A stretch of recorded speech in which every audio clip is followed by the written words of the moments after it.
Le rapport d'activité revenait sur le programme que nous avons malgré tout suivi en 2024, qui est un programme de visite de la Tour de l'Horloge et qui a été aussi l'organisation de manifestations à l'occasion des Journées du patrimoine. Petit patrimoine en juin et patrimoine européen en septembre.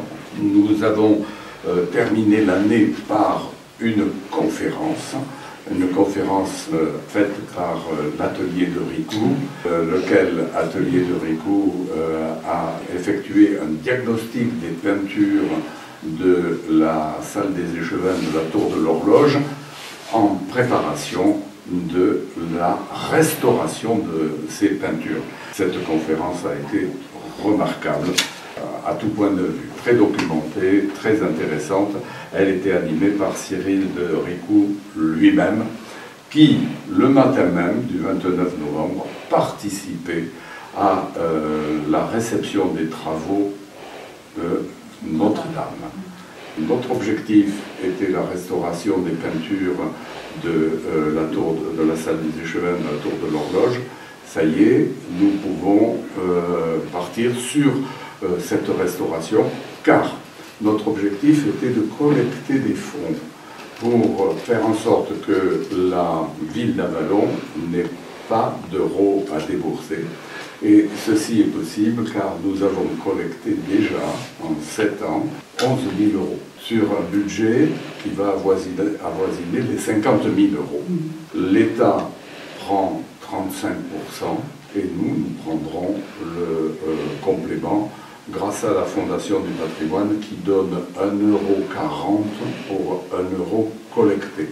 Nous pouvons envisager en 2025 de demander des devis de façon à choisir un restaurateur. Et nous avons accueilli Gérard du conseil d'administration, et je ne veux pas le faire rougir, mais il nous a apporté beaucoup aussi sur le travail que l'on va faire. Je n'en dirai pas davantage car tout va vous être exposé grâce aux membres du conseil. Ce sont les membres du conseil d'administration qui assurent bénévolement les visites dans la Tour de l'Horloge tous les week-ends, samedi et dimanche, du 15 juin au 20 septembre. Merci à eux, et ça, je tiens à le souligner fortement, car c'est très important. Outre les visites des week-ends, d'ailleurs, nous assurons des visites au coup par coup. Il y a l'office de tourisme qui au tourisme de Lyon, où nous avons reçu les retraités du groupe Michelin de Laurent qui sont venus visiter, puis régulièrement des collèges qui viennent.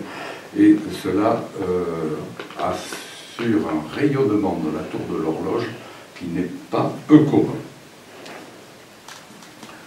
L'association a renouvelé ses partenariats avec la Fédération Patrimoine et Environnement, avec l'association locale Traverse. Et notre association s'est associée aussi à l'occasion des Journées européennes du patrimoine au musée de la Vallonnée. Donc avec le musée de la Vallonnée et les Parvis de Bourgogne, nous avons participé donc à l'animation des Journées du patrimoine du mois de septembre, consacrée à la restauration de la collégiale Saint-Lazare. Voilà.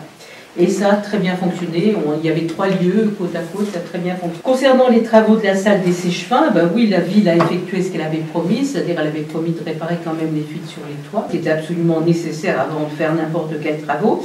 Elle en a profité pour installer un paratonnerre.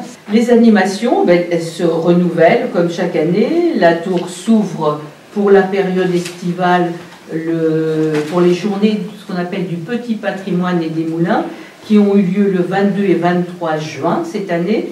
Et à partir de ce moment, commence alors ce qu'on appelle les estivales, c'est-à-dire que la tour est ouverte tous les week-ends, ce qui fait que grâce aux bénévoles, la tour a pu être ouverte 9 week-ends en juillet et en août.